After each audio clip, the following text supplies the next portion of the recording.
নমস্কার বন্ধুরা, স্বাগতম আপনাদের অ্যাস্ট্রো সলিউশন ইন্ডিয়া চ্যানেলে। আজ আমরা জানব কিভাবে শনি গ্রহের কৃপালাভ করা যায়। শনি গ্রহকে অনেকেই ভয় পায়, কিন্তু শনি হলেন ন্যায়ের দেবতা। তিনি আমাদের কর্ম অনুযায়ী ফল দেন। যদি আপনার জীবনে বারবার সমস্যা আসে, অর্থকষ্ট, দেরি বা বাধা তৈরি হয়, তাহলে শনি গ্রহকে শান্ত করা খুবই জরুরি। চলুন জেনে নিই কিছু উপায়। প্রথম উপায়, শনিবার শনিদেবকে সরিষার তেল অর্পণ করুন। শনি মন্দিরে গিয়ে তেল দান করলে ভালো ফল পাওয়া যাবে। দ্বিতীয় উপায়, শনির মন্ত্র জপ করুন। ওং শং শনিচায় নমা, ওং শং শনিচায় নমা। প্রতিদিন 11 বার বা 108 বার এই মন্ত্রটি জপ করুন। তৃতীয় উপায়, কালো তিল, কালো কাপড় এবং লোহা দান করুন শনিবার গরিব মানুষকে, তাহলে শনিদেবের কৃপা বাড়ে। চতুর্থ উপায়, কাক এবং কালো কুকুরকে খাবার দিন, এতে শনির দোষ কমাতে সাহায্য করে।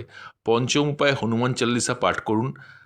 হনুমানজি শনির দোষ থেকে আপনাদেরকে রক্ষা করবেন। ষষ্ঠ উপায়, সবসময় সৎ পথে চলুন, অন্যায় থেকে দূরে থাকুন এবং শনি ন্যায় এবং কর্মের দেবতা। বন্ধুরা, এই উপায়গুলি নিয়মিত করলে শনিদেবের কৃপা আপনার জীবনে আসবেই। ভিডিওটি ভালো লাগলে লাইক, শেয়ার এবং সাবস্ক্রাইব করুন। অ্যাস্ট্রো